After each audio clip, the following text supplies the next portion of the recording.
23650. Dial each numeral in this manner, pulling the dial around to the finger stop each time. In the past, homes were filled with unique features designed to make life easier.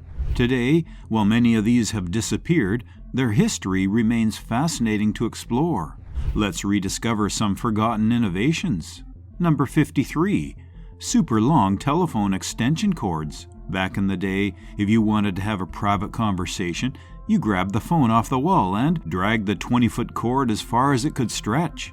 You'd end up tangled in that cord, weaving through doorways or sitting on the floor by the kitchen. Sometimes the phone cord was so twisted it looked like a knotted mess. But no one cared, and if you were on the phone too long, well, someone would just yank the cord to remind you that it wasn't your personal line. Number 52. Beach chairs. Remember those old school beach chairs? The ones with metal frames and woven plastic strips? Sure, they were clunky and often left criss-cross marks on your legs, but they were durable. Toss one in the trunk, head to the beach, and you were set. Sure, they weren't the most comfortable or stylish, but they could handle sandy feet and salt water without falling apart. Hideous? Maybe, but they got the job done. Number 51. Parade section in Sunday newspaper. If you grew up in the 1980s, you'll remember how Sunday wasn't complete without the parade section in the newspaper. It was a little mini magazine tucked into the paper. In this confusing and often challenging world, you have a friend you can trust. Every Sunday parade filled with stories, celebrity interviews, and puzzles. Not to mention the iconic ads for all the latest gadgets that promise to revolutionize your life. Parade was the Sunday morning ritual before the cartoons. Number 50. Old Spices. For a lot of dads back in the day, Old Spice was the only aftershave worth considering. It had that distinct smell that you could recognize from a mile away. Some of those same bottles are still sitting in the back of bathroom cabinets, collecting dust but never thrown away. You'd be hard-pressed to find a bathroom back then without that classic white bottle with a ship on it. Number 49. Brown everything. If there's one thing Hollywood gets wrong about the 1980s, it's the overwhelming shades of brown. Everything from walls, furniture, and even cars had a dusty brownish tint. Brown was the default color, whether it was the shag carpet in the living room or the faux wood paneling on the TV set. Sure, we romanticize neon and bright colors, but real life in the 1980s? It was a brown explosion everywhere you looked. Number 48. Waterbed. The waterbed was the ultimate symbol of cool back then. If you or someone you knew had one, it was the talk of the town. Your mom's waterbed probably had that shiny vinyl surface, and every moment felt like you were riding waves. For those considering it, waterbed enthusiast Katherine Johnson has a message. What would you say they're missing out on? Someone who's never... It seemed like a good idea until you realized how hard it was to get out of one, or the nightmare of it springing a leak. Number 47. Phone booth. Before the age of smartphones, phone booths were essential for anyone who needed to make a call on the go. You'd drop a few coins in, close the glass door, and try to get through your call before running out of change. They were everywhere, on street corners, in malls, and even outside gas stations. Nowadays, they're relics of a time when being out of reach was a real thing. Number 46. Curio cabinets. Every household had a curio cabinet in the living room, filled with fine china, porcelain dolls, or random knickknacks from family trips. The glass shelves were always polished, and it felt like forbidden territory for kids. If you broke something in there, you were in real trouble. Those cabinets were a status symbol, displaying collections that no one ever touched, just admired. 45. Stereo system with big speakers. Back in the 1980s, owning a massive stereo system was a point of pride. The bigger the speakers, the better. You'd stack vinyl records, press play, and let the room fill with the music. The sound wasn't just heard, it was felt. From Queen to Michael Jackson, those speakers blasted the soundtrack of the decade, and the system itself often took up half the living room. Number 44. Beige furniture, wood panels, and floral vases. If you look at any 1980s living room today, you'll notice a common theme: beige. So today I'm actually going to show you how to assemble one of our bud vase packages. Bud vases are amazing because they are beautiful but still really budget friendly. The couches, the walls, the carpets, everything had that soft, neutral tone. Add in some wood paneling and a few floral vases on the coffee table, and you've got the quintessential 1980s home. It wasn't flashy, but it felt cozy and familiar. Number 43, Aquanet was the only hairspray. If you had big hair in the 1980s, you were probably an Aquanet fan. That hairspray could hold any style in place, no matter how teased or voluminous. It was an essential part of the morning routine. And don't forget those iconic peacock chairs. With their woven rattan and oversized backs, they were everywhere. Sure, they weren't the most comfortable, but they added a boho flair to any room. Number 42, lawn chairs. Lawn chairs back then were a whole different breed. Made from strips of colorful vinyl material woven over a metal frame, they were built to last. Whether you were lounging at a barbecue or catching some sun in the backyard, those chairs were reliable. Nowadays, they just don't make them like that anymore, and it's a shame because they were practically indestructible. Number 41, VCR and Nintendo. The ultimate setup in any 1980s living room was having a VCR and a Nintendo side by side under the TV. Weekends were spent renting VHS tapes or playing endless hours of Super Mario. It was the golden age of home entertainment before streaming and smartphones took over. Rewinding tapes and blowing on game cartridges were part of the experience. Number 40, Boss Hogg and Sheriff Rosco. The iconic duo from the Dukes of Hazzard, Boss Hogg and Sheriff Rosco, was on everyone's TV screens. You either loved to hate them or found their antics hilarious. Boss Hogg, always scheming in his white suit, and Sheriff Rosco, the bumbling cop, made for some of the most memorable characters of the 1980s. It was the kind of light-hearted fun that made you look forward to TV night. Number 39, Space Shuttles. The Space Shuttle program was one of the most exciting things about the 1980s. It was a symbol of progress and exploration. Everyone remembers watching those iconic launches on TV, filled with hope and excitement about the future. Kids dreamed of becoming astronauts, and space felt like the final frontier that was just within reach. Number 38, Ashtray. It didn't matter where you went, there was always an ashtray on the coffee table, in the car, or even in restaurants. Ashtrays were more than just a utility, they were part of the decor, often made of glass or ceramic, and came in all shapes and sizes. It seemed like everyone smoked back then, and having an ashtray nearby was just as common as having a TV remote is today. Number 37, the aluminum folding chairs. The iconic aluminum folding chair was a must at every backyard barbecue, family reunion, or 4th of July celebration. You could always spot the older ones by their slightly worn-out armrests made of aluminum. Sure, they weren't the most comfortable, but they were lightweight, easy to fold, and, best of all, they'd last forever. The newer ones with plastic just don't have the same charm. Number 36, cassette tapes. Cassette tapes were everywhere. Stashed in cars, piled on your bedroom floor, and scattered in the glove box. You had to manually flip them over to listen to the other side, and nothing was worse than when your favorite tape got eaten by the player. Rewinding with a pencil? We've all been there.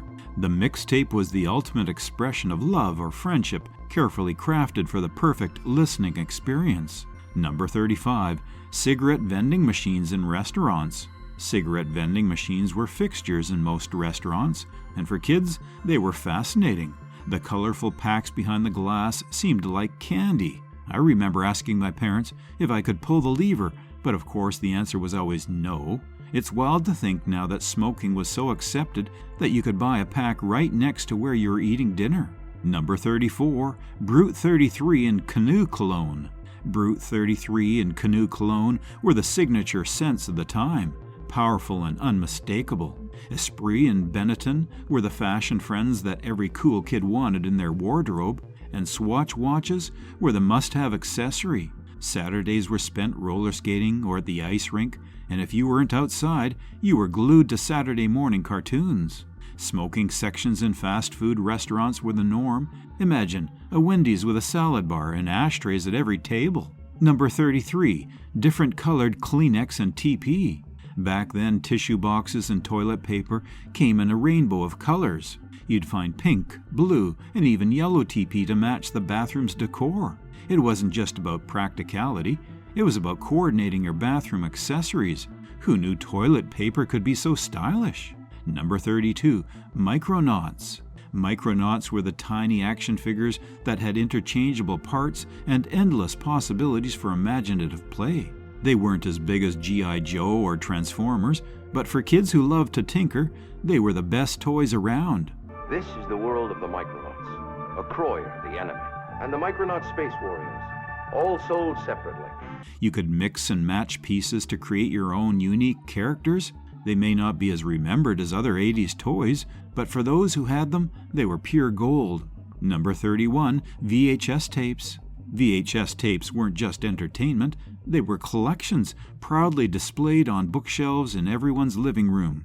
You'd have rows upon rows of movies, some taped from TV with handwritten labels. Rewinding the tapes before returning them to Blockbuster was an unspoken rule, and organizing your collection was an afternoon activity. Number 30, the nicotine-stained wall. Before smoking indoors became taboo, nicotine-stained walls were just part of life. You'd walk into a house and the walls had that unmistakable yellowish tint from years of cigarette smoke. It wasn't pretty, but it was normal. Nowadays, it's a thing of the past, but back then, no one batted an eye. Number 29, mullet with cropped t-shirts and short shorts. Ah, the mullet, a hairstyle that defined the 1980s. Pair it with a crop top and short shorts, and you had the ultimate summer look. It's hard to imagine now, but guys rocked that style, and it was totally normal to see them on the beach or at the mall. Number 28, Wicker Chair. The 1980s loved wicker furniture, and no room was complete without macrame plant hangers holding at least one spider plant. A few things to think about when you're doing something like this. First of all, don't let any of my producers pick the colors for your house. It was the ultimate combination of natural and boho chic. Today, those trends are making a comeback, but back then, they were practically mandatory. Number 27, Memory Lane. Reading about all those things feels like taking a stroll through your childhood home. The little details bring back memories you didn't even know you'd forgotten. It's comforting to remember how things used to be, and it's always nice to reminisce. Number 26, Papasan Chairs. The Papasan chair was the perfect blend of comfort and style. Its oversized, round cushion made it the go-to chair for lounging, and no dorm room or teenage bedroom was complete without one. Sure, it was awkward to get out of, but once you settled in, you weren't moving for hours. Number 25, address books, phone books. Before smartphones, everyone had an address book filled with scribbled numbers and addresses, and if you needed a business number, you grabbed the phone book. No make statements, my favorite proverbs, I put them in here, and then I bring this with me. Which was a massive directory that everyone had sitting next to the telephone. Now they're relics, but back then, they were essential. Number 24, photo albums. Before digital photos and cloud storage, we had photo albums. These heavy books were packed with memories, from family vacations to Hollywood gatherings. The glossy pages were filled with actual printed photos, and flipping through them was a regular Sunday afternoon activity.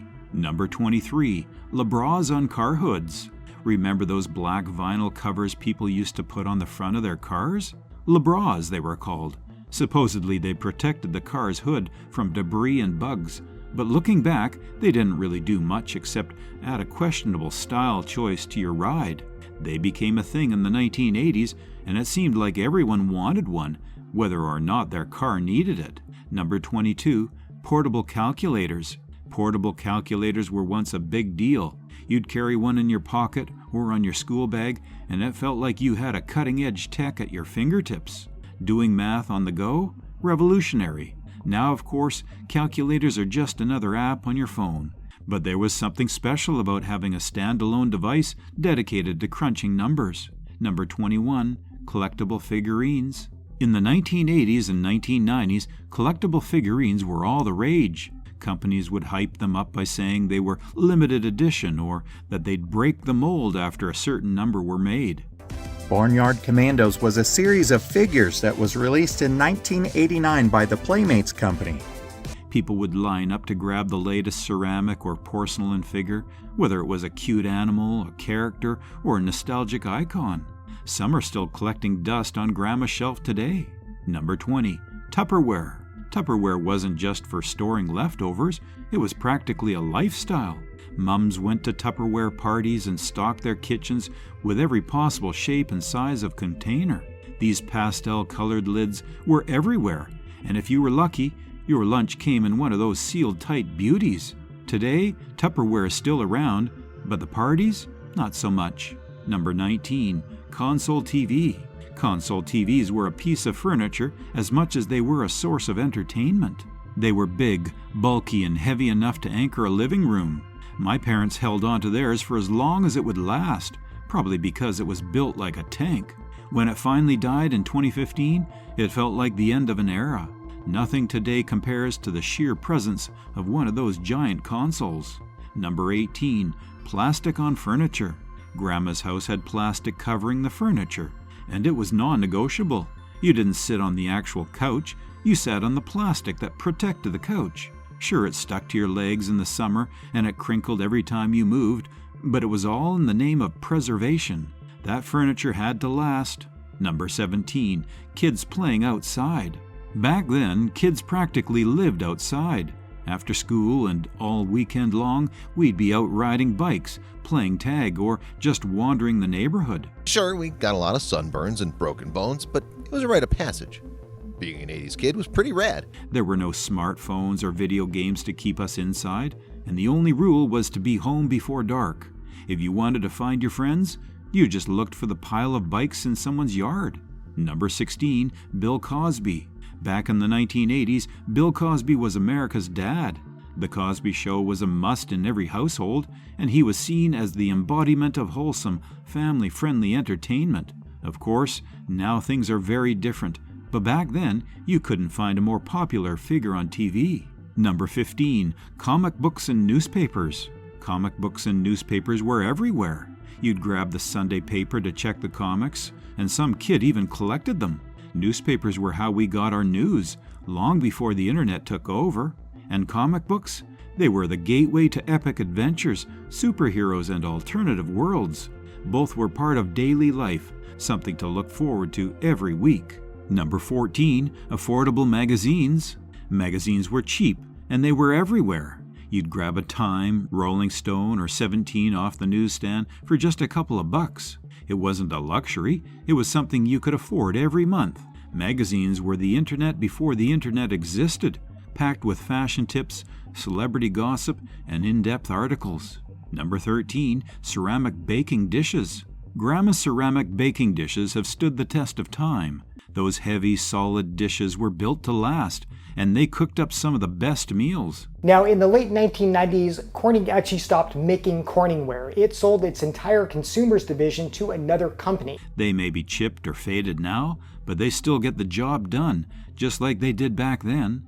In a way, using them keeps her memory alive. Number 12. Starburst clock. When I moved into my first home, it had its own set of nicotine ghosts. You could see the outline of a cross hanging on the wall, like a memory permanently stained by cigarette smoke. And that Starburst clock? The yellowed edges were a reminder of decades gone by. It was as if the house itself had been smoking for years, leaving behind those eerie imprints of what once was. Number 11. The Sony Walkman. The Sony Walkman was the ultimate companion. You'd pop in a cassette tape, throw on your foam-covered headphones, and instantly have your own personal soundtrack. It was a game changer. Suddenly, you could listen to your favorite audio while riding the bus or walking around the neighborhood. Now it's all digital, but there was something special about hearing that click when you pressed play on a Walkman. Number 10. Ashtrays in the car door armrest. Back in the day, every car came with built-in ashtrays in the armrests. They were almost like a required accessory. Even if you didn't smoke, chances are your car had one of those little compartments.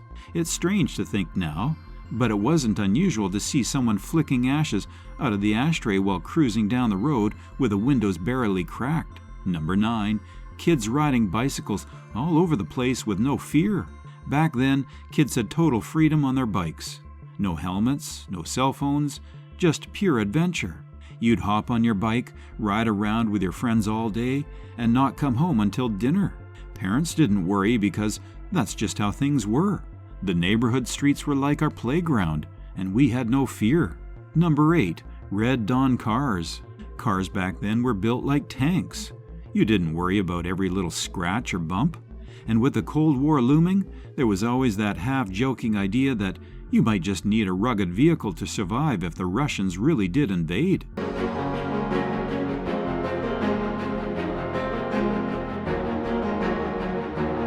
Like in Red Dawn, it was comforting to know your car could handle both daily life and the unlikely event of a Soviet occupation. Number 7, K-Car. The K-Car was Chrysler's answer to affordable, practical vehicles. They weren't flashy, but they got the job done. You'd see them everywhere, from family driveways to grocery store parking lots. It wasn't about luxury, it was about having a car that worked, and the K-Car delivered on that promise.